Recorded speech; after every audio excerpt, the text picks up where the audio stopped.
Irmãos, estamos ainda tratando sobre as últimas coisas. Semana passada nós terminamos aí a ideia do milênio.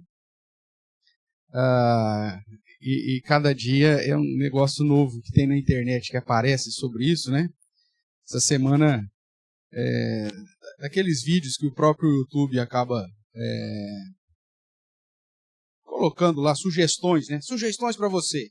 Aí tá um lá, nem entrei, mas o título era: Agora o milênio vai começar. Aí um outro: Apocalipse está para iniciar.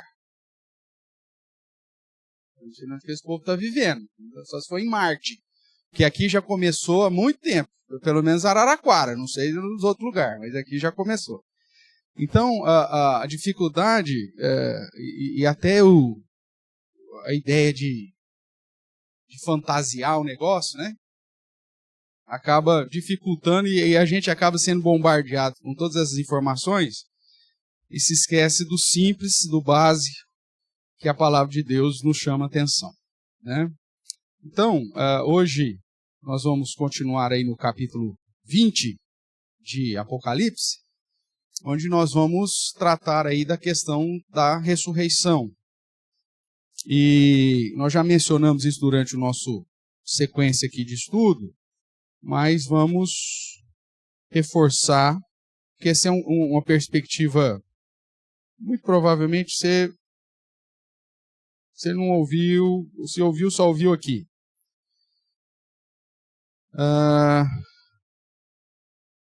Nós falamos sobre o milênio, isso, aqui.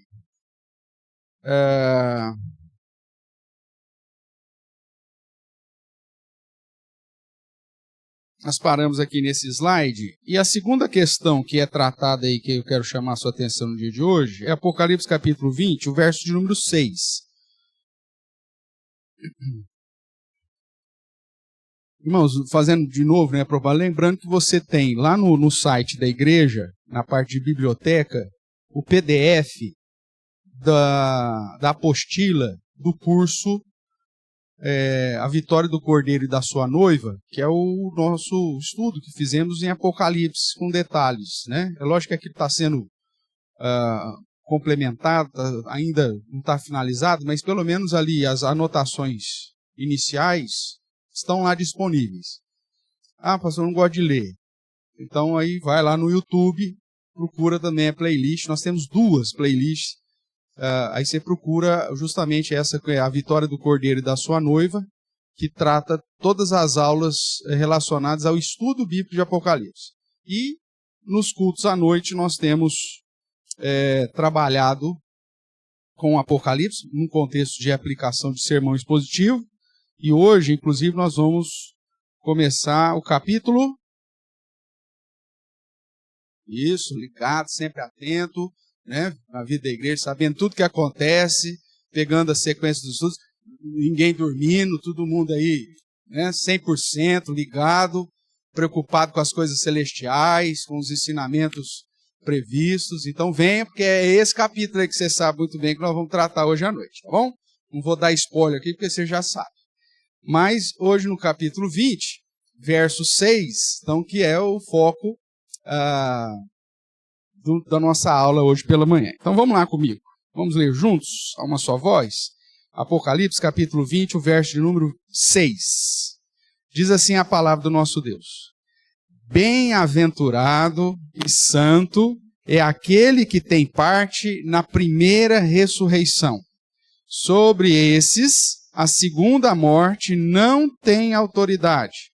Pelo contrário, serão sacerdotes de Deus e de Cristo, e reinarão com ele os 1000 anos. Ótimo, nós já estamos partindo do pressuposto que, para você, a relação dos 1000 anos aqui, nós já estamos vivenciando eles. Então, nós não estamos aguardando o início do milênio, mas nós cremos que o milênio já começou desde a primeira vinda de Cristo, que trata do período que nós já estamos reinando com Cristo, e fomos constituídos sacerdotes dele. Então, não vou tratar disso de novo. E só para reforçar aí, abra lá Apocalipse capítulo 1.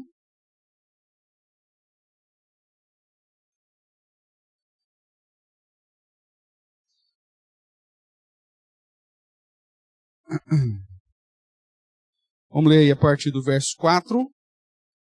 Apocalipse 1, 4 diz: João, as 7 igrejas que se encontram na Ásia, que refere-se a todas as igrejas também, graça e paz a vós outros, da parte daquele que é, que era e que há de vir, da parte dos 7 espíritos que se acham diante do seu trono, e da parte de Jesus Cristo, a fiel testemunha, o primogênito dos mortos, soberano dos reis da terra. Então ele já é soberano. Toda a autoridade me foi dada no céu e na terra. Jesus já reina. A vitória de Cristo já o coloca ele como soberano dos reis da terra. Ele não vai ser o soberano, ele já é, porque toda a autoridade foi dada. Antes, eu tinha toda a autoridade sempre. Claro, ele é o Deus eterno e soberano. Porém, na perspectiva redentiva, que é o que nós estamos tratando, a vitória de Cristo na cruz lhe dá autoridade redentiva sobre toda a terra e sobre todo o céu. Então ele já é o rei, ele é o soberano dos reis da terra. E o que ele fez como soberano dos reis da terra? Verso 5 ainda. Aquele que nos ama, falando de Jesus, que é aquele que nos ama, e pelo seu sangue nos libertou do quê? Dos nossos pecados e nos constituirá. Está no futuro, hein? Não está no futuro. Que está na onde? Qual que é o tempo aí? Isso. Constituiu. Passado. E nos constituiu o quê? Reino e sacerdotes. Então ele nos constituiu reino, sacerdotes, para quem? Para o seu Deus e Pai, a ele a glória e o domínio pelos séculos dos séculos. Amém. Então, se a gente for pegar a perspectiva cronológica, aqueles que querem usar Apocalipse de um modo cronológico, então já no capítulo 1 já nos foi dito que ele já constituiu, já foi feito. Você já é embaixador do reino, o reino já foi estabelecido. Jesus recebeu toda a autoridade e por isso ele é o soberano dos reis da terra. E ele já te deu, você que está em Cristo, obviamente, você recebeu a posição constituído como um representante desse reino e ao mesmo tempo como um sacerdote. Fazendo o link com Hebreus, você sabe que você é sacerdote, não segundo o sacerdócio levítico, mas você é sacerdote em Cristo Jesus, segundo a ordem de Melquisedeque, que é o próprio Cristo, né? Numa manifestação teofânica lá nos dias de Abraão, e que era sacerdote do Deus Altíssimo, e que mais que ele era? Rei de Salém, né? Que viria a ser Jerusalém depois, porque ele é rei da paz. Então a ideia, irmãos, é que hoje eu e você, como sacerdotes, através, segundo diz Hebreus, do novo e vivo caminho que Jesus Cristo abriu pelo seu sangue, nós temos livre acesso ao trono de Deus. Como diz Pedro, todos nós somos sacerdotes em Cristo. O pastor não é mais sacerdote do que você. A minha função, pastor, não é no sentido de ser o sacerdote que te introduz até a presença de Deus. Quem fez isso foi Cristo, o sumo sacerdote. Eu e você somos sacerdotes, somos iguais, no sentido de sacerdócio. Porque somos sacerdotes em Cristo, temos acesso ao trono de Deus. Por isso que você não precisa de confessar o seu pecado para mim e eu dar uma penitência para você, para que os seus pecados sejam perdoados. Cristo já fez isso. E você tem livre acesso ao trono de Deus. Tudo bem até aqui? Como sacerdote, Pedro vai dizer que nós somos povo de Deus, povo de propriedade exclusiva de Deus, nação santa, e ele diz sacerdócio real. Por quê? Porque como nós somos sacerdotes da ordem de Melquisedeque, que era rei e sacerdote, nós também representamos o reino de Cristo como embaixadores de Cristo, né, nas palavras de Paulo, e como sacerdote, como nos é apontado aqui. Tudo bem? Então, se no capítulo 1 de Apocalipse já nos disse que Jesus já constituiu, você já é. Você não vai ser, você já é. Todos aqueles que estão em Cristo já foram constituídos reino e sacerdote, para a glória de Deus. No capítulo 20, ele não retrocede.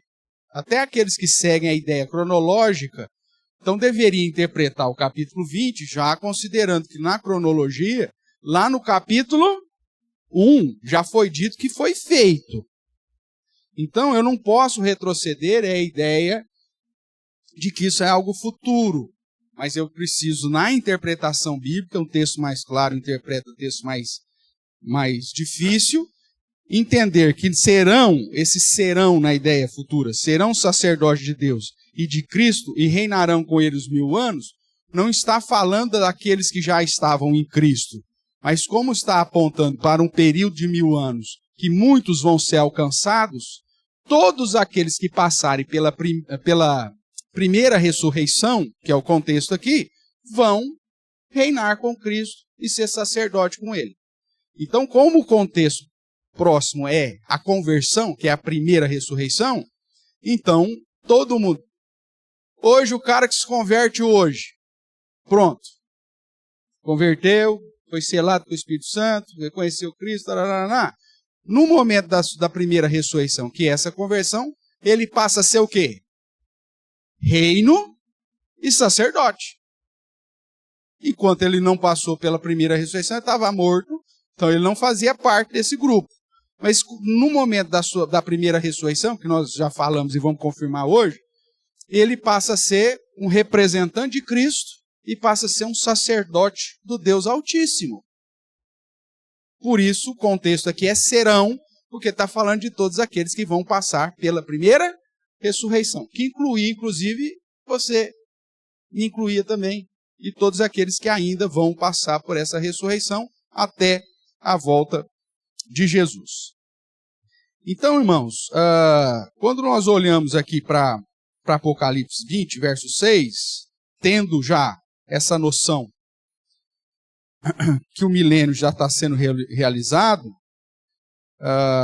nós vemos aí que durante os 1000 anos, as almas dos justos vivendo e reinando com Cristo. Vamos dar uma olhada aqui no verso 4.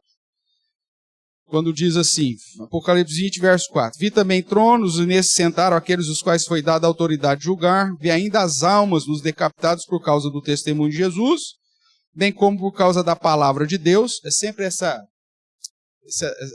dobradinha aqui, né? Os que guardam a palavra e o testemunho de Jesus. Referindo-se aos crentes do Antigo e do Novo Testamento.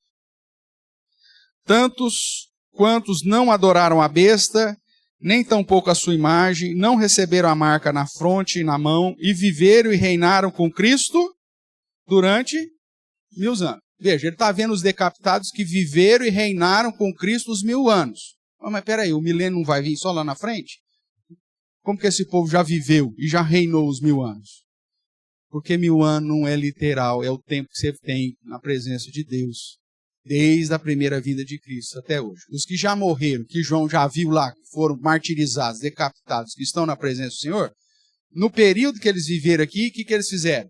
Reinaram e foram representantes de Cristo durante o tempo que viveram, que é chamado aqui de 1000 anos, dentro do período chamado 1000 anos. Então, os crentes que já morreram, seja martirizado ou não, cujas almas estão na presença do Senhor, eles, enquanto viveram aqui, eles já foram, de certa forma, né, segundo o texto aqui, reino e sacerdote. Já reinaram, viveram e reinaram com Cristo durante 1000 anos. Então nós estamos falando de um período que está sendo realizado. E todos aqueles que são alcançados pelo Evangelho passam a ser, então, reino ou representantes para viver com Cristo aqui e agora, e ao mesmo tempo sacerdote, com o objetivo de servir e adorar o Criador, como diz Paulo lá em Romanos capítulo 1, o Criador, do qual bendito eternamente, amém, ao invés de servir e adorar a criatura. Tudo bem até aqui? Então tá. Então, desmistificando, quebrando, desconstruindo essa ideia de que a primeira ressurreição refere-se a uma ressurreição física antes do arrebatamento, que alguns vão interpretar assim, no arrebatamento secreto, quem morreu tem que se ressuscitar, porque só os vivos que vão para o céu. Como que vai ser? Na cabeça deles, então, do arrebatamento secreto, os crentes têm que ressuscitar. Quem já morreu tem que ressuscitar para ir para o céu, para a festa dos 7 anos. Afinal de contas, nós vamos barrar esses caras, coitado. Irmãos, veja que é um tipo de interpretação que não se sustenta nem pela lógica mais simples. Então aí eles falam, então essa é a primeira ressurreição. Só que diz que a primeira ressurreição é para viver e reinar com Cristo. Você vai viver e reinar nos 7 anos do céu? Não, é que depois ele vai voltar e volta todo mundo. Meu amigo, isso é ilógico. O trono caído de Davi já foi restabelecido, segundo Atos capítulo 15. O reino de Cristo é invisível. Jesus não vai vir reinar em Jerusalém. E ainda mais por 1000 anos, colocando você como responsável. Você não está dando conta nem de cuidar da sua vida. Você não dá conta nem de organizar a sua vida devocional. Se ela vai cuidar de 1000 anos aí do reino, não vai cuidar de nada, cara. Cristo já é o soberano dos reis desde quando ele venceu na cruz do Calvário. É uma vaidade humana tão grande que acaba usando esse tipo de interpretação assim para eu sou o centro. Você não é nada. O centro é Cristo. Você é o beneficiário da obra dele, que já reina. E se você quer ser o centro, então glorifique a Deus enquanto você está vivendo. Faça dessa vida agora, essa vida miserável que nós temos agora, de algo que glorifique a Deus. Para de simplesmente ficar olhando, focando no seu umbigão, os seus problemas. Problema todo mundo tem, irmãos. Dificuldade todo mundo vai passar. Nós não estamos ainda no céu. Aqui é só bucha. É um problema atrás de outro. E às vezes encavala. Sabe o que é encavalar, né? Então, porque um problema atrás do outro é como se fosse, vem agora vem. Não, às vezes encavala. Às vezes vem problema tudo junto e misturado. E aí, então, isso é motivo para eu deixar de reinar e glorificar a Deus? Não, não é. É o que justamente o presidente Paulo falou hoje pela manhã. O foco, irmãos, é no bem que temos em Cristo Jesus. E apesar dos problemas, eu vou usar, inclusive, esses problemas para continuar vivendo com Cristo, glorificando Ele, reinando com Ele, na certeza de que Ele é o soberano dos reis da terra. Então vamos caminhar aí mais um pouco. Eu coloco aqui no slide que até o próprio episódio lá do ladrão da cruz, né? E a certeza que o próprio apóstolo Paulo diz, que aqueles que morrem em Cristo já vão para a presença do Senhor. Né? Eles não ficam aguardando a chegada do milênio para reinar. Eles já viveram e já reinaram. É passado, verso 4. Pois, na verdade, o milênio já está sendo realizado. Então, não devemos entender que o reino, ou melhor, na verdade, devemos entender que o reino já foi inaugurado, porém ainda não é visível. E ainda não chegou estabelecido de modo definitivo. Pois há um paralelo entre a era presente, onde os crentes sabem que Cristo reina, mas não desfrutam totalmente dos benefícios do reino, e o outro paralelo, a era vindoura, onde haverá apenas o estado final para toda a eternidade. Quando o verso 5, vamos dar uma olhada no verso 5 aí, Apocalipse 20, diz: os restantes dos mortos não reviveram até que se completasse os 1000 anos. Essa é a primeira ressurreição. Então veja, o que é a primeira ressurreição? O fato de ter os olhos abertos para entender quem Cristo é. Quem não tiver os olhos abertos enquanto a vinda de Cristo, eles só vão enxergar isso no dia final. Eles só vão reconhecer Jesus como Senhor de tudo e de todos no fim. E aí não é mais para a salvação deles, mas tão somente para cumprir o fato de que todo olho verá, toda língua confessará e todo joelho se dobrará. Aí você, puxa, a vida era isso? Era isso, meu amigo. Mas eu não vi isso. Não vi. Agora já era. Já foi. Os restantes dos mortos. Por que o restante? Porque está incluindo a gente. Todo mundo estava morto, espiritualmente falando. Só que alguns desses mortos passaram pela primeira ressurreição. O restante dos mortos, que não, segundo o verso aí, né? Que não reviveram, esses só vão entender no dia final. Só vão entender na hora que Cristo voltar. Então vamos caminhar mais um pouco aí. Então, quanto ao verso 5, refere-se tão simplesmente ao fato da conversão, onde nós, que segundo Efésios 2:1 estávamos mortos, recebemos a vida, ou seja, a ressurreição espiritual. Os restantes dos mortos não reviveram, porque não foram convertidos, não foram chamados. E a ressurreição deles, que é a segunda, será apenas no último dia, quando reconhecerão que negaram a luz e amaram mais as trevas, de acordo com João 3:19. Abra sua Bíblia lá em Efésios, capítulo 1. Já fizemos isso em outro momento, mas vamos reforçar aqui. Efésios capítulo 2.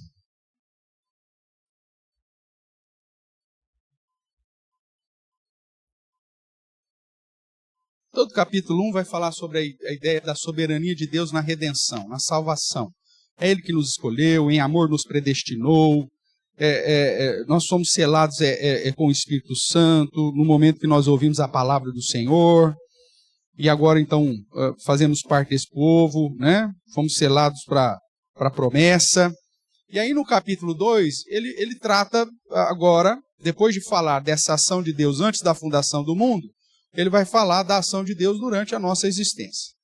Então, comecemos aí a leitura. O capítulo 2 vai dizer assim, acompanhe o que eu vou ler. Ele vos deu o quê? Se ele me deu vida é porque eu estava o quê? Ótimo, é o que ele vai dizer aqui mesmo. Ele diz assim, ó. Ele vos deu vida, estando vós mortos. Mortos fisicamente? Não, mortos no quê? O que ele diz aí? Nos vossos delitos e pecados. Então eu estava morto espiritualmente. Quando Adão e Eva pecaram, Deus disse para eles assim, ó, se comerdes desse fruto aí que eu estou falando para você não comer, certamente morrerão. O que aconteceu quando eles comeram? Morreram. Em que sentido? Primeiro, espiritualmente. Segundo, depois ia acontecer fisicamente. Mas a primeira morte deles foi morte espiritual, separação de Deus. Por isso foram expulsos do jardim. Todos os descendentes de Adão e Eva, portanto, nascem mortos espiritualmente. Nascem mortos nos seus delitos e nos seus próprios pecados.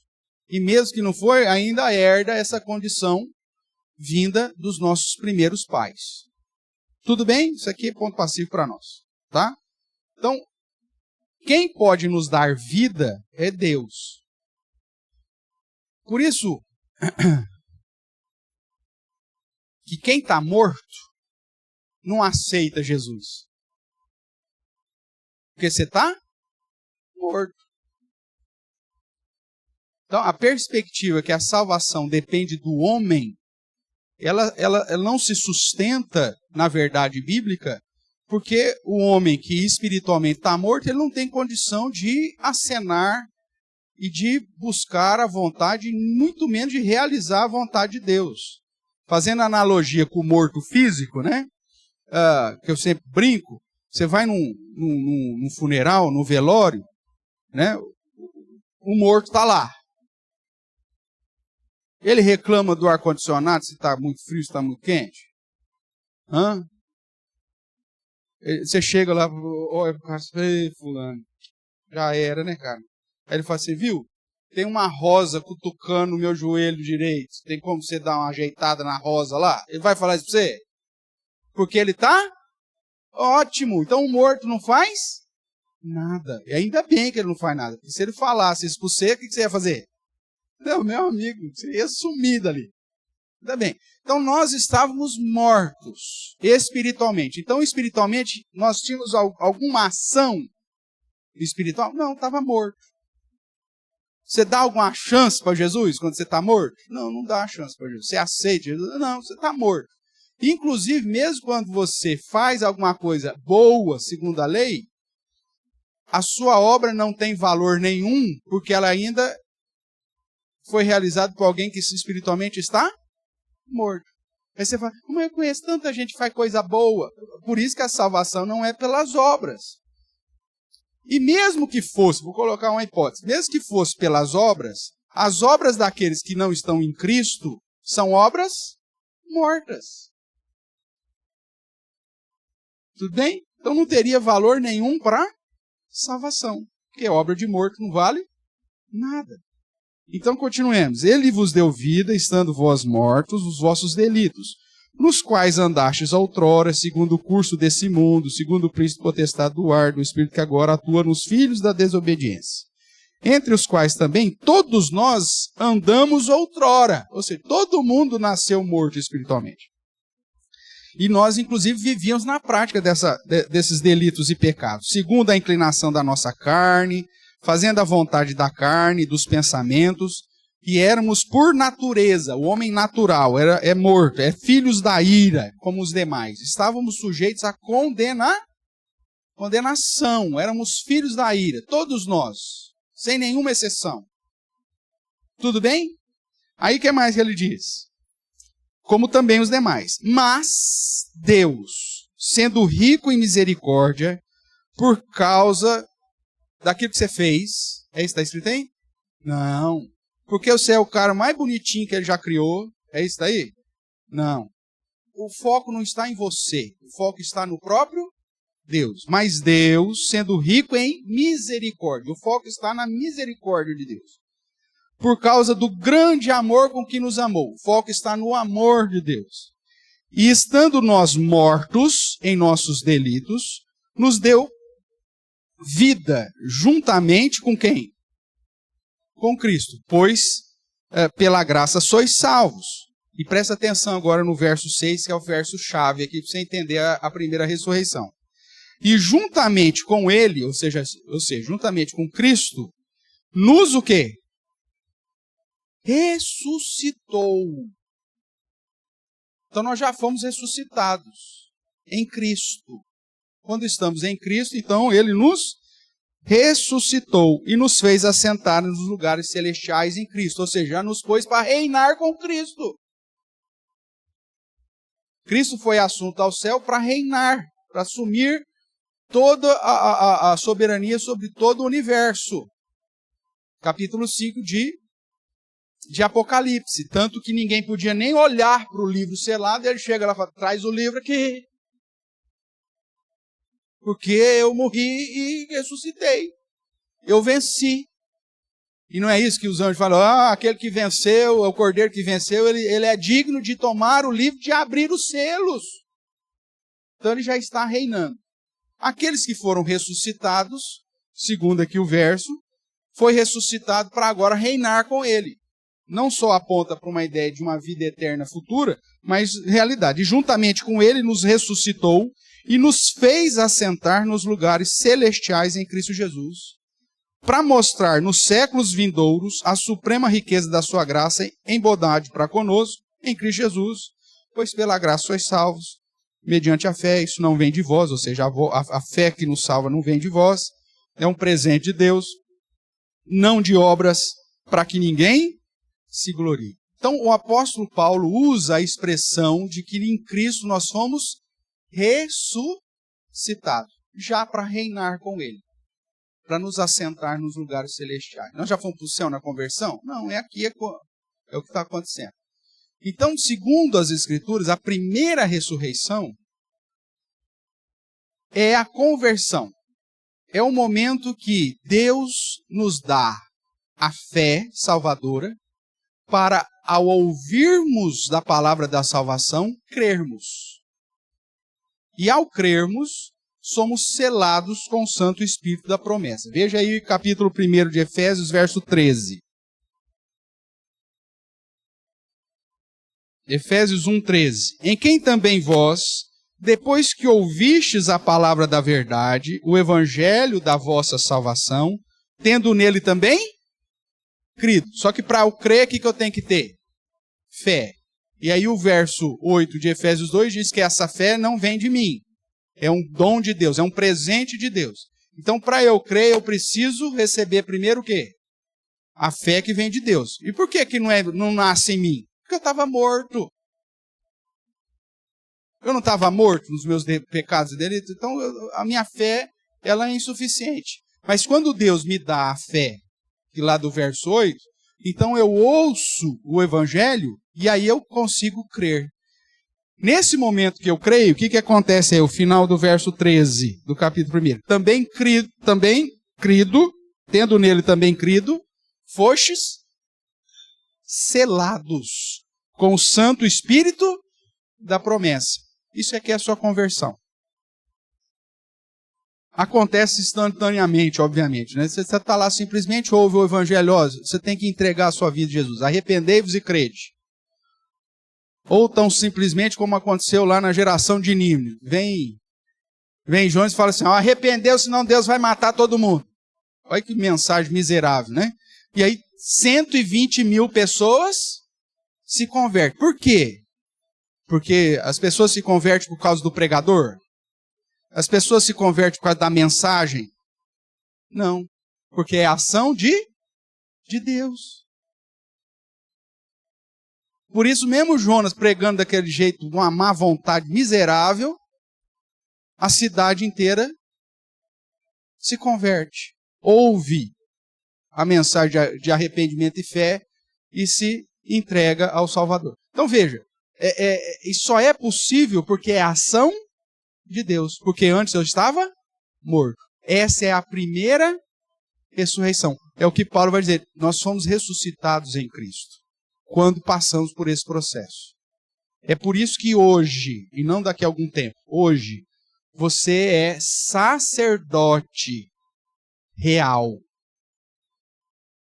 Você já reina com Cristo, representa o seu reino aqui, e ao mesmo tempo é sacerdote dele. A sua obrigação como sacerdote é servir e adorar ao Criador.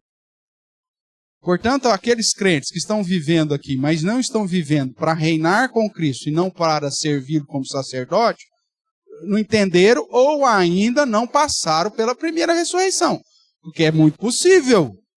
Tem muita gente que está na igreja, mas porque veio com a família, que está no contexto, gostou da turma, uma turma joia, faz jantar na sexta-feira no mutirão, então eu estou aqui, faz parte do esquema.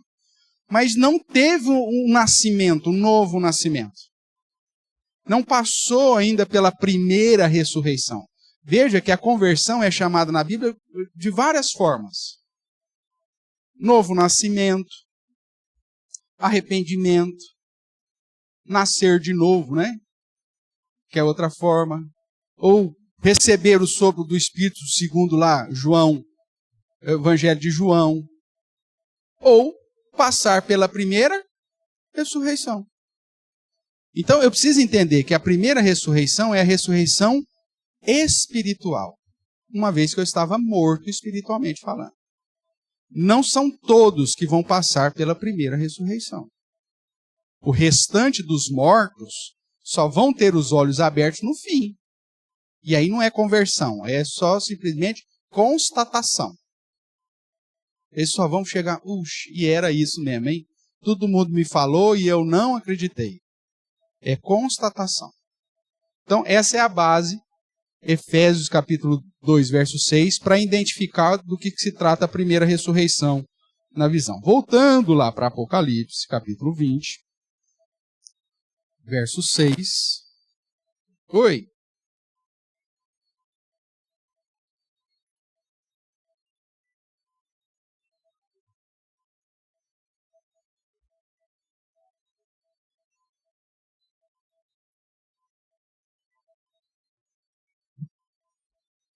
A conversão é sempre pelo ouvir da palavra de Deus e a ação de Deus.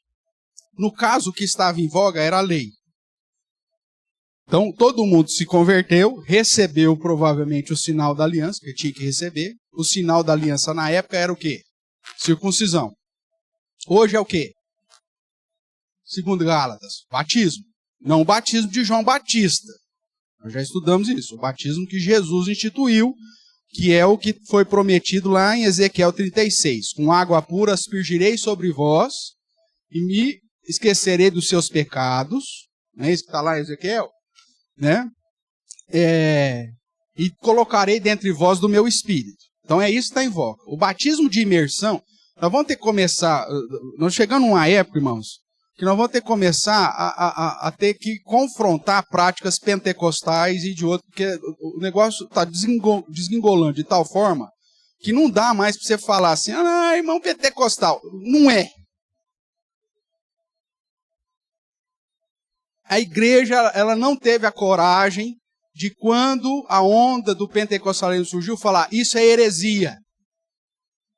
E hoje, 100 anos depois dessa porcaria, nós temos que tolerar muita prática que o pentecostalismo enfiou dentro do povo de Deus e que só leva à confusão da interpretação bíblica. E é por isso que você vê essas asneiras acontecendo lá do Finger Power Finger e tal, que é fruto de todos esses enganos de 100 anos de heresia pentecostal. A gente teria que ter tido essa coragem. Os nossos irmãos lá da época de 1900, ou até mesmo antes, quando surgiu as ondas pentecostais, não tiveram coragem. Ou os que tiveram foram poucos e as suas vozes não foram ouvidas. Quando os anabatistas se levantaram dizendo que o batismo é de imersão, não sei o que, faltou coragem para a igreja. Talvez estava mais preocupada em combater o catolicismo, de dizer para ela, o batismo de João Batista não é o sinal da aliança. Faltou. E faltou coragem para a nossa denominação, falar assim, nós não aceitamos ninguém que tenha recebido o batismo por imersão. Se quer vir para a igreja presbiteriana, tem que entender Ezequiel 36, tem que entender Atos 19, que existe uma diferença entre o batismo de João Batista e o batismo de Jesus, e se você quiser, então você vai ter que batizar de novo e rejeitar, inclusive, o seu batismo que você recebeu. Porque não foi o batismo de Cristo. Faltou essa coragem. E aí por isso que nós temos essa bagunça. Aí voltando às questões, então como que aconteceu em Nínive? Os caras se convertem, eles têm que entrar dentro daquilo que está em vigor. Era o judaísmo. Só que, dentro do judaísmo, nós já estudamos isso quando falamos sobre soteriologia, como que as pessoas eram salvas no Antigo Testamento? Por guardar a lei? Não. Se fosse por guardar, não é por obras e não é por guardar a lei. E se fosse para guardar a lei, os fariseus, então, estavam no primeiro da fila. Mas Paulo vai dizer que o objetivo da lei era salvífico. Era para salvação, guardar a lei? Não, o objetivo da lei, segundo Romanos 3,19, se não me engano, é calar a boca de todo mundo. Em que sentido isso, pastor? Eu guardo a lei. Não adianta nada, meu amigo. E na verdade você é um mentiroso, porque ninguém consegue guardar a lei. É o que aconteceu lá com o jovem rico. O que eu faço para ser salvo? Ainda é um contexto do Antigo Testamento, é transição. O que eu faço para ser salvo? Você guarda a lei? Guardo todas elas. Aí refere-se às leis verticais, horizontais, no que refere-se ao homem. Não matarás, não adulterarás, não roubarás, aquela coisa toda. Eu guardo desde a minha mocidade. Aí Jesus fala, então uma coisa te falta. Vai, vende tudo que tem, dá aos pobres, vem e segue-me. E aí o jovem fica triste, porque ele era riquíssimo. O que Jesus está falando? Que a salvação é por obras? Se você vender tudo que você tem e dar para os pobres, você vai para o céu? É isso que ele está falando? Não, ele está falando que aquele jovem que disse que guardava a lei, não estava cumprindo nem o primeiro mandamento. Porque o primeiro mandamento é ter Deus acima de todas as coisas. E ele estava amando mais a riqueza do que Deus. É Jesus, irmãos, dando de luva de pelica na cara daquele jovem. Ou daquele homem, que eu acho que não era jovem mais. Era mostrando que ele não tinha condições de guardar a lei. Era só isso. Então, como que eles eram salvos no Antigo Testamento? Por guardar a lei? Por fazer holocaustos? Não. Mas pela fé no Messias que viria.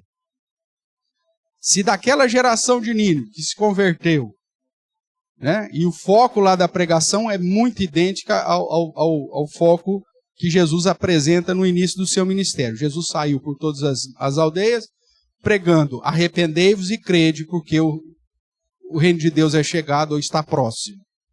Então era arrependimento. Mas aquela turma lá, o que acontece? Se converte, 120 mil, e dentro do judaísmo o que se apontava era: creia que o Messias virá. Por isso que Pedro, lá em Atos dos Apóstolos, num dos seus sermões, vai dizer que não existe salvação fora do nome de Jesus. Então, seja lá no Antigo Testamento, no caso de Nínive, houve a conversão, a pregação, e entraram via judaísmo, os que foram salvos foram aqueles que criam no Messias que viria. A diferença é que nós cremos que o Messias já veio. É só uma questão, que eu falo, temporal, lugar no tempo. Mas não existe salvação fora do nome de Jesus. Então, a geração de Nínive, todos os judeus e gentios que se converteram ao judaísmo no Antigo Testamento, foram salvos por conta do judaísmo, por causa da lei mosaica? Não, foram salvos porque criam no Messias. Mesmo que aplicavam as exigências da lei. De certa forma, guardadas as devidas proporções, nós temos algo parecido hoje. Nós somos salvos em Cristo. Mas isso, então, sou salvo em Cristo, pronto, acabou, eu não preciso fazer boas obras hoje? Não precisa mais? Precisa. Porque se eu sou salvo em Cristo, o verso 10 de Efésios vai dizer que Deus, inclusive, preparou para que eu andasse nela. Eu preciso vir à igreja. Eu preciso adorar a Deus. Eu preciso ter vida de oração, fidelidade ao Senhor. Ou seja, eu sou salvo em Cristo, mas isso não exclui atividades e práticas que Paulo vai chamar lá em Atos 26 de fruto do meu arrependimento. Como que eu sei que alguém passou pela conversão? Ele se entregou a Cristo, reconhece que Jesus é o único Salvador, e agora o fruto, o jeito dele viver é compatível com esse arrependimento e essa crença em Cristo Jesus. É o fruto do arrependimento, lá de Atos 26, 20, se não me engano. Então, ainda hoje nós temos práticas que vão demonstrar que são obras para a minha salvação? Não. Mas que são obras e práticas que demonstram que eu criei em Cristo como meu Senhor e Salvador. Então veja, guardadas as devidas proporções, como eu disse, tanto no Antigo Testamento, obras eram exigidas para aqueles que estavam crendo na vinda do Messias, mas que não era para a salvação, porque a salvação é sempre o nome de Jesus, como hoje também existem obras e práticas que se esperam dos servos, dos crentes, mas não para a salvação, mas para mostrar que esses já estão salvos em Cristo Jesus. Então é só uma questão mais temporal, mas o foco de salvação não muda, seja no Antigo ou seja no Novo. Seja os que guardam a palavra de Deus ou os que guardam o testemunho de Jesus, usando a expressão apocalíptica, né? Seja o pessoal que viveu no Antigo Testamento ou nós, o foco está na salvação através do Cordeiro de Deus que viria. No nosso caso já veio. Tudo bem? Então vamos lá. No verso 6, então o verso 6 serve aí para confirmar, nós estamos aqui em Apocalipse 20, verso 6. Serve para confirmar tal interpretação. Pois aqueles que se converteram foram chamados em Cristo, ou seja, os que passaram pela primeira ressurreição, não sofreram, aí está errado, né? Não sofrerão a segunda morte, a morte eterna, mas viverão eternamente.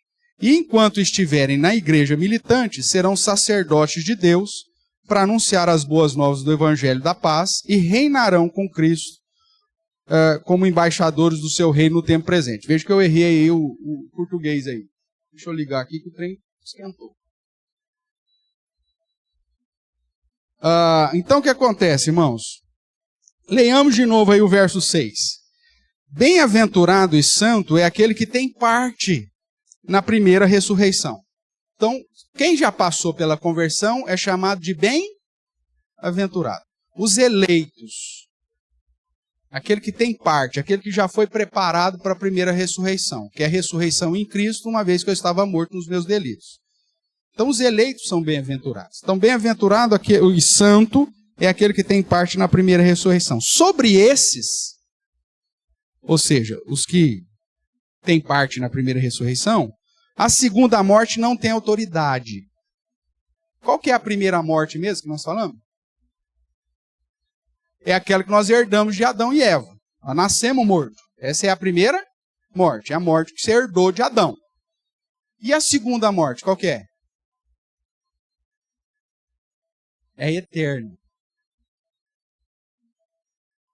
É a morte que vai definir o seu estado na eternidade. Tudo bem? Primeira morte também pode ser considerada agora a morte física sua. Que é o que ele vai tratar daqui para frente. Vamos ver lá. Então, ó. Aquele que tem parte na primeira ressurreição, a segunda morte não tem autoridade sobre ele. Pelo contrário, serão sacerdotes de Deus e reinarão, ou sacerdote de Deus de Cristo e reinarão com eles os 1000 anos. Qual que é o jogo aqui de palavras e de situações? Você estava morto espiritual, passa pela primeira ressurreição. Passando pela primeira ressurreição, mesmo que você morra fisicamente, você não passa pela segunda morte, que é a morte espiritual. É aquilo que Jesus diz lá em João. Quem está em mim, mesmo que morra fisicamente, vive. Porque naquele dia eu vou ressuscitá-lo para a vida eterna. Então, a jogada é essa. Quem passa pela primeira ressurreição não é condenado na segunda morte ou na morte eterna, na morte para toda a eternidade. Quem não passa pela primeira ressurreição, quem não tem a conversão, não passa pela abertura dos olhos durante essa vida, esse já está condenado, diz Jesus lá em João 3,19. Ele está morto espiritualmente e vai continuar. E ele vai entrar na segunda morte, que é a morte eterna. Comparativo com a primeira morte, aquela que eu herdei de Adão. Se eu não fui ressuscitado dessa morte, eu vou para a segunda morte, que é a morte para toda a eternidade agora. Para sempre.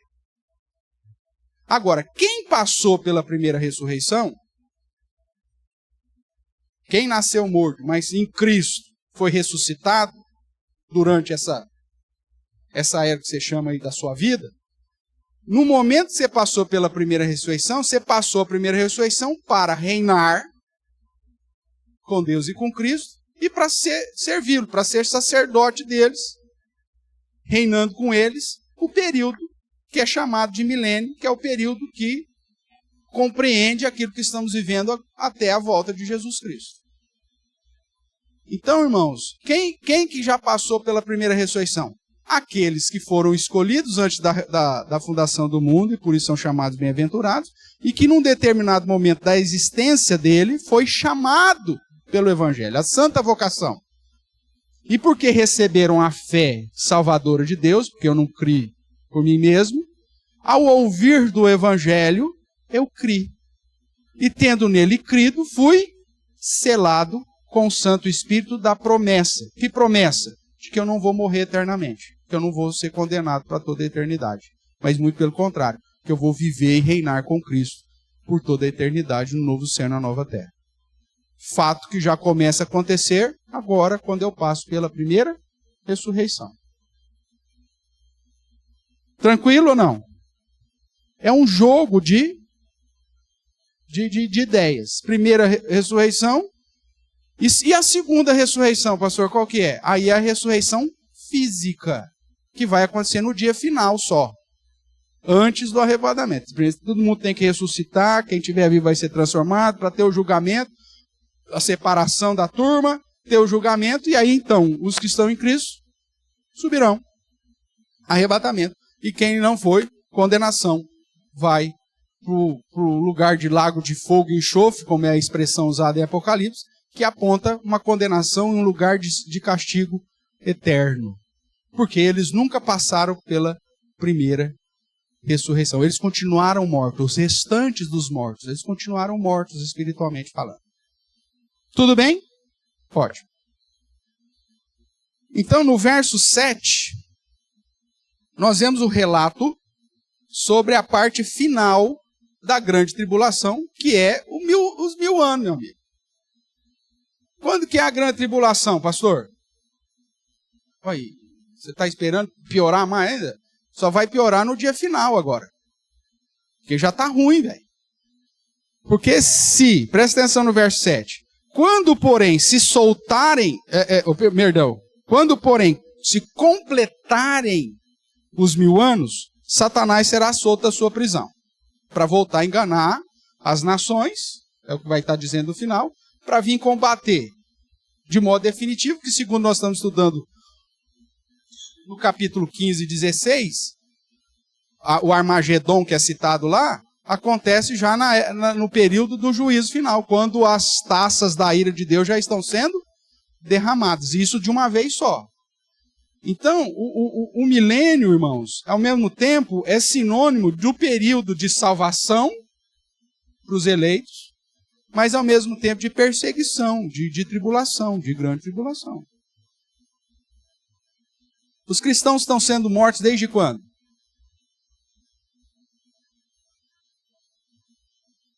Desde que Cristo foi assunto ao céu.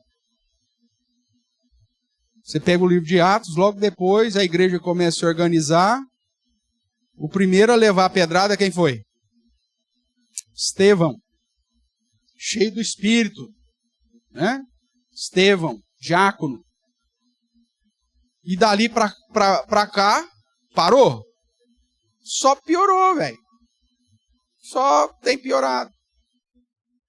É perseguição, é terremoto, é fome, é epidemia, pandemia, morte de quanto é jeito, liberalismo na igreja, os crentes vivendo de modo liberal, sem temor, como se estivesse dormindo. O que nós vamos ter que esperar mais? Ah, mas aí vai vir alguma coisa que nós nunca vimos. É o final.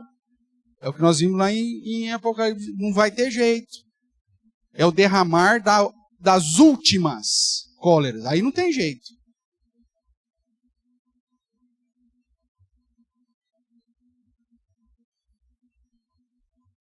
O diabo será solto para reunir os descrentes, para combater de algo definitivo. Ou seja, assim, é o último suspiro. Só que aí a diferença é que Cristo vence. É o que vai estar lá em Apocalipse 17, verso 14. Que o Cordeiro vence e os que estão com o Cordeiro também vencem. Que é o versículo tema de Apocalipse. A vitória do Cordeiro e daqueles que estão com ele, ou seja, da sua igreja, da sua noiva. Então, é isso o contexto que nós estamos vendo. Não estou esperando começar mais nada, irmãos. Nós já estamos no meio do filme. Ou melhor, já passamos do meio do filme. Porque o script aponta para sequências de impérios. Lembra disso? Abra sua Bíblia lá em Apocalipse 17. Que como você respondeu aí sabiamente, é o texto que nós vamos pregar hoje à noite.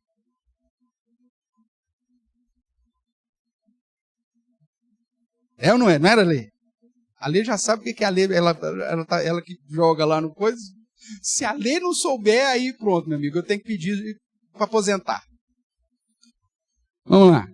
Então aqui no 17, que nós vamos estudar hoje à noite, você tem um contexto aqui interessante. Verso 9. Eu até mencionei isso agora há pouco tempo, mas vamos lá. Aqui está o sentido. Quem tem sabedoria? As 7 cabeças são 7 montes nos quais a mulher está sentada. Mas são também o quê? 7 reis. Reis, nós já vimos lá no início, que são sinônimos de reino. Não é a pessoa do rei, mas é o que ele representa, tá? Dos quais 5 caíram. Um existe, o outro ainda não chegou. E quando chegar tem que durar pouco. E a besta, que era e não é, também é ele o 8º rei. E esse 8º rei procede dos 7, caminha para a destruição. Os 10 chifres que viste são 10 reis, os quais ainda não receberam reino, mas recebem autoridade como reis com a besta durante 1 hora, ou seja, um período muito pequeno. Para você entender isso aqui, você tem que lembrar lá de Daniel. Isso aqui não se aplica à besta da terra. Isso aqui não tem nada a ver com o Papa. A maioria das interpretações, que fala no início aí, né? A mulher está sentada sobre uma cidade lá, vamos lá? Sobre os 7 montes. A cidade conhecida como a cidade de 7 montes, no contexto de João, é Roma. Tá? Isso aqui ninguém tem dúvida. Apesar que Constantinopla, que hoje é Istambul, que era a sede do Império Romano do Oriente, também tem 7 montes. Como Jerusalém, também tem 7 montes. Como Uberaba, que em Minas Gerais também é conhecida como a cidade das 7 colinas, porque tem 7 montes. Então, meu amigo, cuidado. Você vai interpretar, senão daqui a pouco você vai falar que o anticristo vai sair de Uberaba. Porque lá também tem 7 montes. Tudo bem? Então, mas aqui o contexto aponta para Roma. Mas isso não significa Igreja Católica. Quando ele está falando que os reis já caíram, isso aqui foi escrito perto do ano 100. Tinha Papa na perspectiva que nós conhecemos? Não, não tinha. Ele está falando que já caiu. Então você tem que entender Daniel. O que Daniel vai falar? Que havia uma sequência de impérios, de reinos. Qual que era a sequência que Daniel apresentou? Cabeça de ouro, Babilônia, ou lá o leão. Depois, o prata, os medos e os persas. Então são 2 aqui que você conta. Depois aí vem, que é o urso. Aí depois vem o leopardo, não é isso? Se eu errar a sequência aqui, depois você me corrige. Que seriam quem? Que é o vento de bronze lá. Gregos, macedônios. Que é primeiro Alexandre Grande, depois os 4 generais dele lá. E aí, então, 5 já caíram. É isso que João está falando nessa época. Depois desses aqui, Babilônia, Medo-Persa, Grego-Macedônia, surgiria uma outra besta, lá em Daniel. Que é aquele que existe. Que aponta para quem? Roma.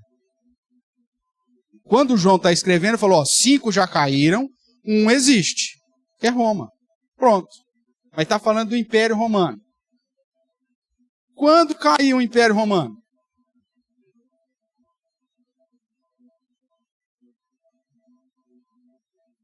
Aí você tem um problema. 476 foi a queda de Roma na perspectiva ocidental. E aí você tem, na época ainda do Mussolini, agora. Por isso que eles começam a contar os reis agora. Eu já tinha dito lá no ano 100 que já tinha caído. Não está falando de papa, está falando de impérios, está falando de reino. Não dá para você aplicar a papa.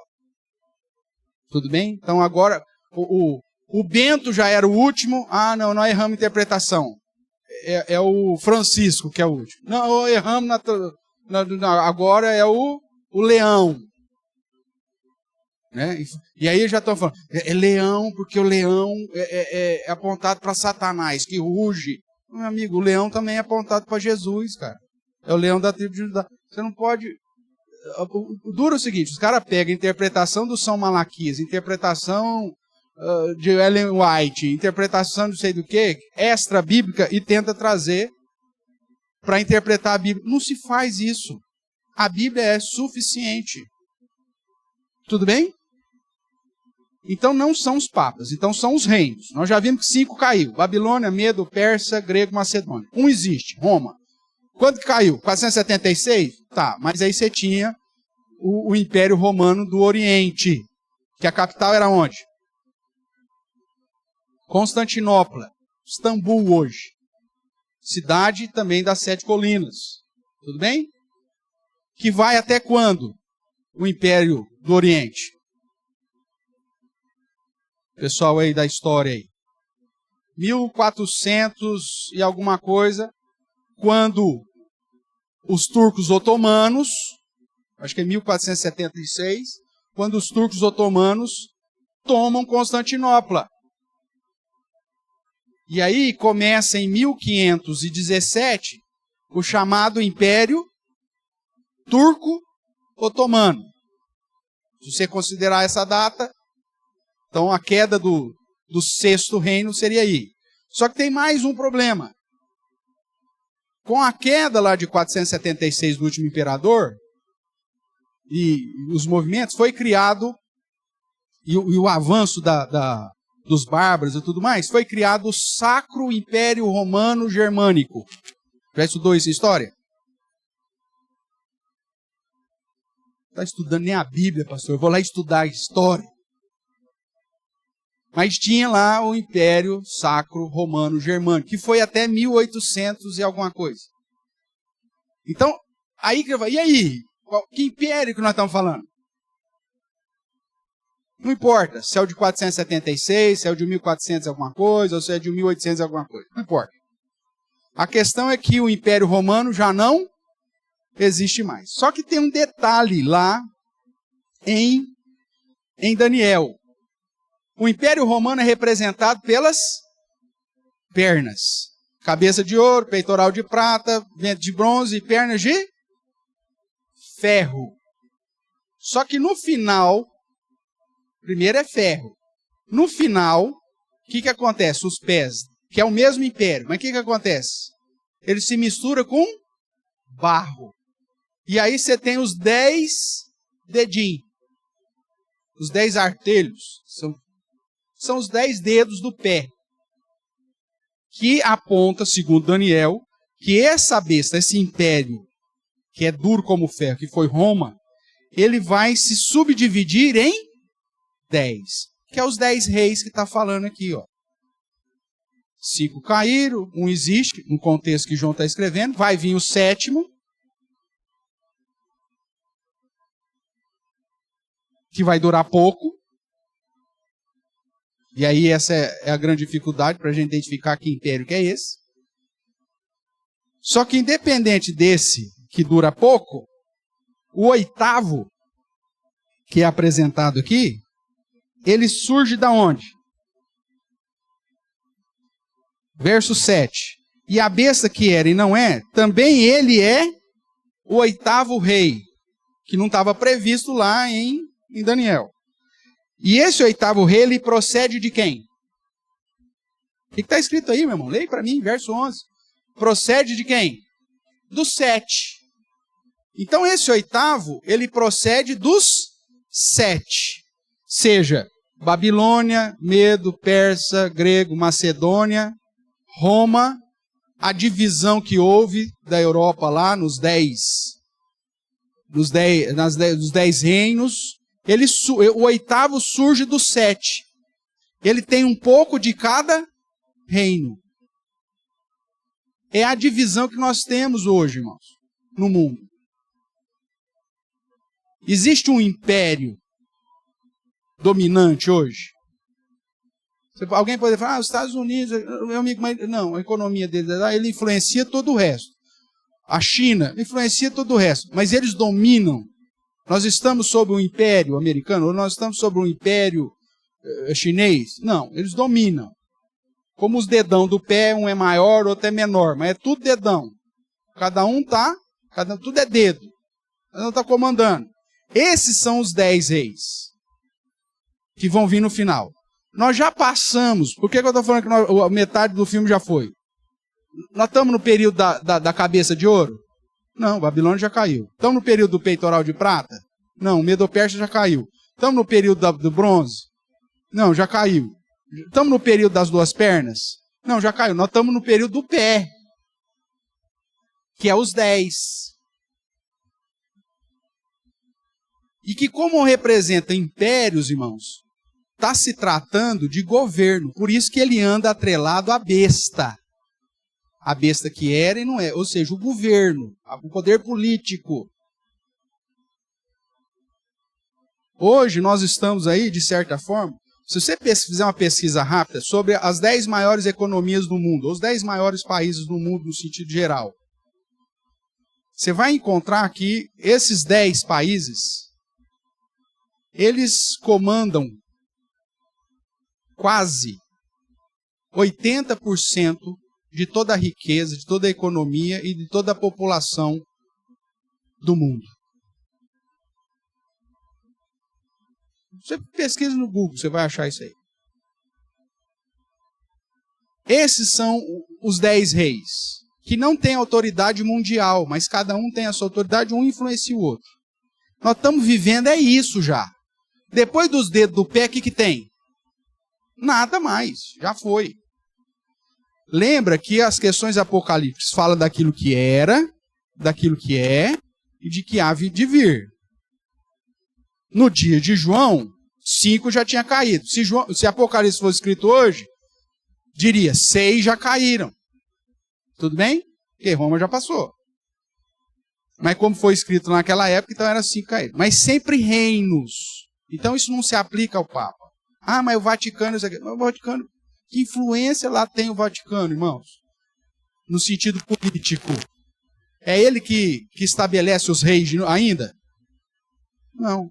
É ele que diz quem que vai ser o primeiro-ministro, o rei ou o presidente de cada país? Não. Ele tem influência como besta da terra.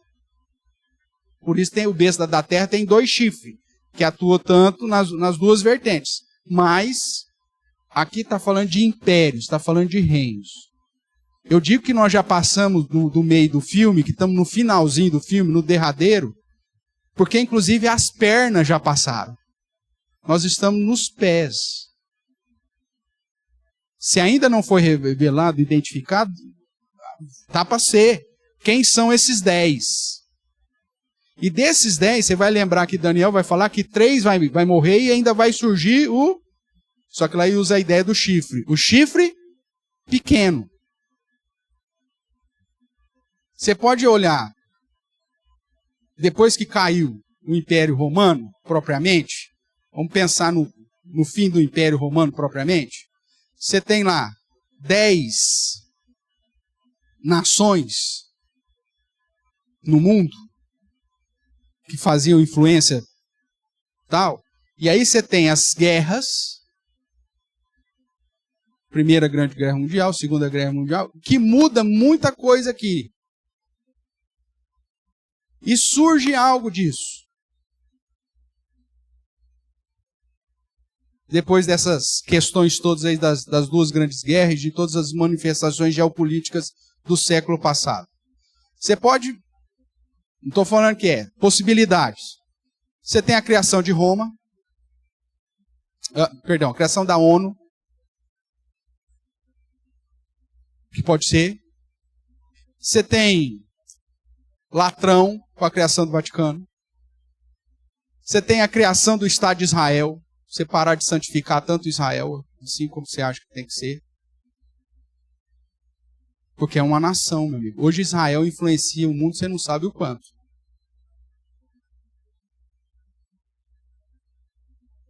Se você pesquisar aí, qual o país que tem maior número de prêmio Nobel? É tudo Israel. Então, para de santificar o reino, o Estado de Israel, que ele não simboliza Deus, viu, meu amigo? É outra besteira dos pentecostais. Tatua a bandeira de Israel no peito. Para com isso. Nosso reino é o reino de Cristo. Israel está dentro do padrão dos impérios aqui.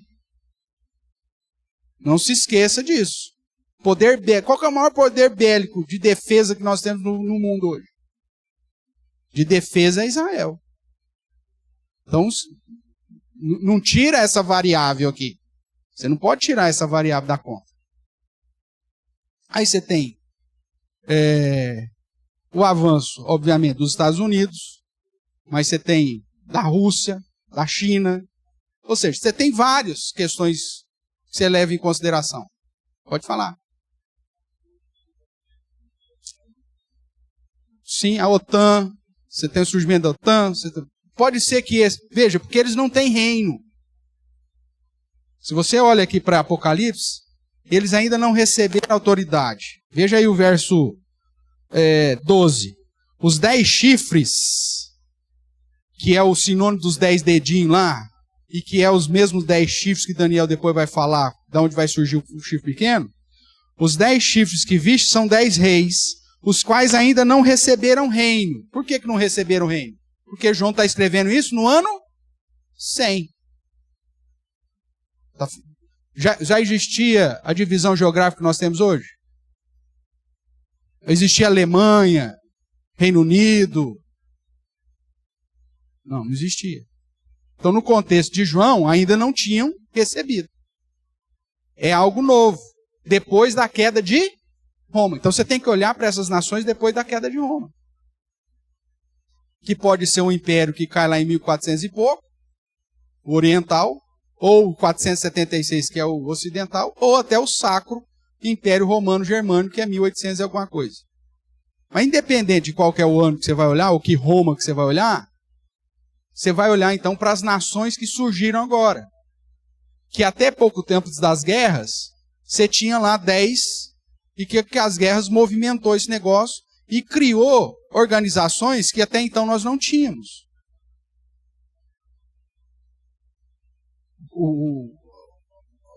Como chama lá? O euro lá? Comunidade Europeia.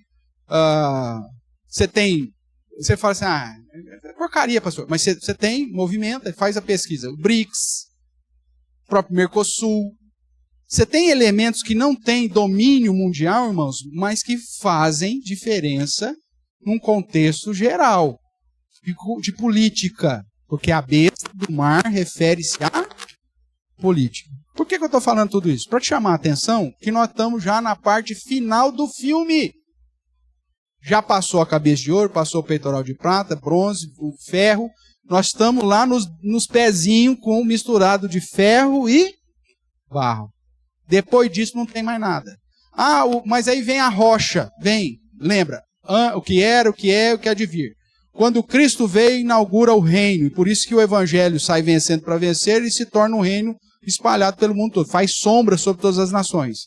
Mas ao mesmo tempo, naquilo que ainda vai vir, na hora que os pezinhos, os dedinhos, surgiu o chifre pequeno, Cristo vem para destruir definitivamente e estabelecer o reino no céu. Tudo bem? Mas é a parte do script. Nós não estamos no começo, nós não estamos no meio, nós estamos perto do... E é por isso que o sermão de hoje à noite é tão importante para você.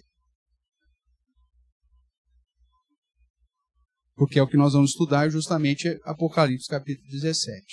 O que você tem que fazer? Ciente de que nós estamos no pé. Ciente de que aqueles que ainda não eram na época de João escrevendo, já são. Porque os 10 já estão aí. E talvez até o chifre pequeno já manifestou. Porque não é indivíduo, irmãos. É governo, é reino. Por exemplo, quem que é o anticristo? É o Macron. É o Trump. É o Lula. É o Bolsonaro. É o Xi Jinping lá. É o todo. É o sistema. Babilônia era Nabucodonosor? Não. Era a Babilônia. Os gregos macedônios era de Alexandre o Grande? Não. É o Império Grego. Vai ter um elemento que vai estar comandando isso, mas o foco não é ele. O foco é o sistema. E nós já estamos no sistema dos 10 dedos aí. É fim, irmãos. É fim. Depois dos 10 dedos não tem outra coisa. Vem o juízo final. É a pedra eliminando tudo. Essa que já veio com Cristo para expandir o reino entre as nações, agora virá definitivamente para estabelecer um novo céu e a nova terra. É isso que nós estamos esperando. E é tão somente por isso que a besta da terra tem enganado e crescido os erros doutrinários e as heresias têm pipocado para todo lado.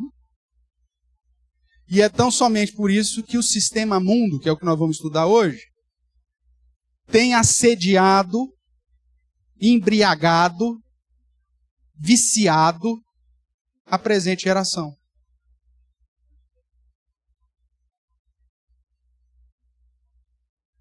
e inclusive tem viciado, seduzido aqueles que deveriam reinar com Cristo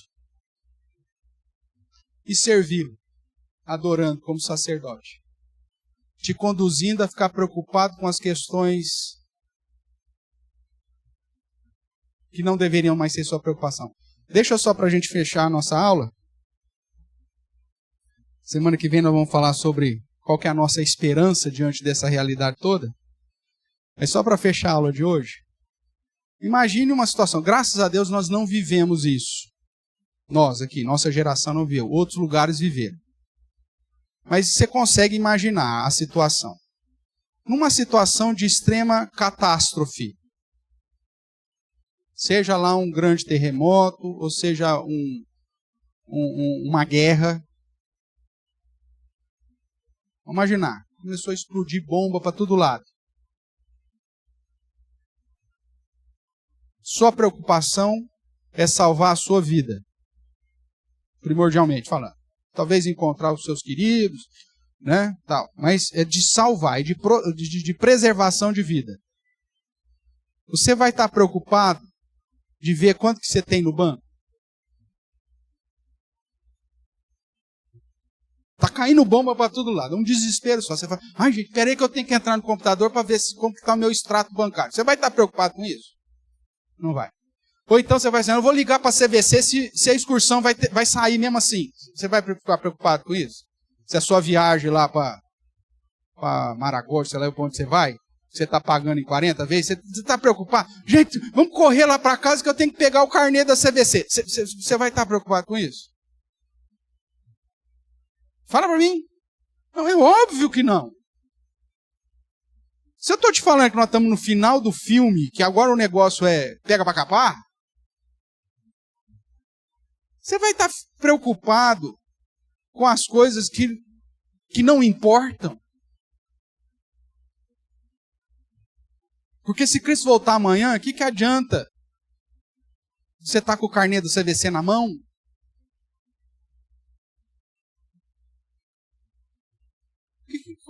Qual que é a importância disso?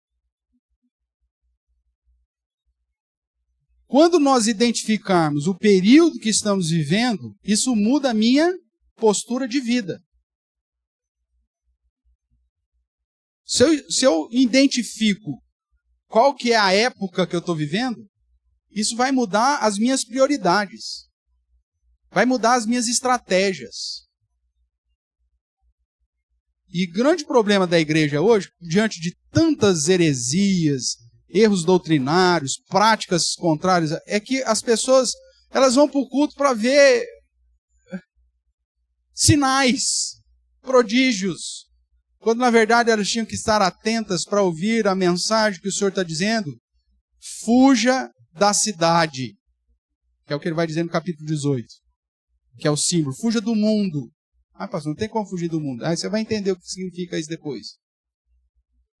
Mas é um momento da história, é uma época que nós estamos vivendo, irmãos, que as nossas preocupações, a nossa oração, a nossa consagração tinha que ser idêntica à do começo.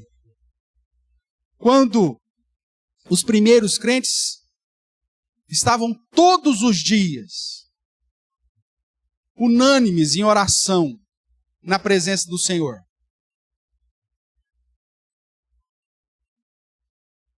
A gente não consegue trazer você aqui nem de quarta-feira para orar. Não consigo, não.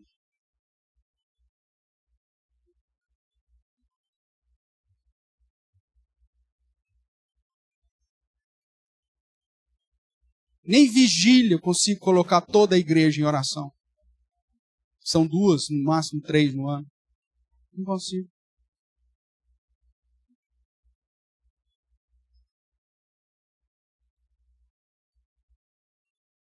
Nós precisamos acordar, irmãos. Nós não estamos na cabeça de ouro, nós não estamos no peitoral de prata, nós não estamos no ventre de bronze, nós não estamos nem nas pernas de ferro, nós já estamos no dedinho, no calo do minguinho lá, já no fim do fim. O foco tem que ser outro. Ah, não vamos deixar de viver, não vamos deixar de trabalhar, não vamos deixar de... Tudo bem, mas o foco tem que ser outro, porque nós estamos perto do fim. Se você acredita que o cumprimento das profecias de Daniel tem sido cumpridos rigorosamente desde lá da Babilônia, por que você acha que vai ser diferente agora? Deus vai falhar justamente no pezinho? Acertou o corpo inteiro. Na hora que chega na sola do pé vai errar? É lógico que não vai. Você foi constituído reino e sacerdote. Viva como reino e sacerdote. Que Deus tenha misericórdia de nós. Amém?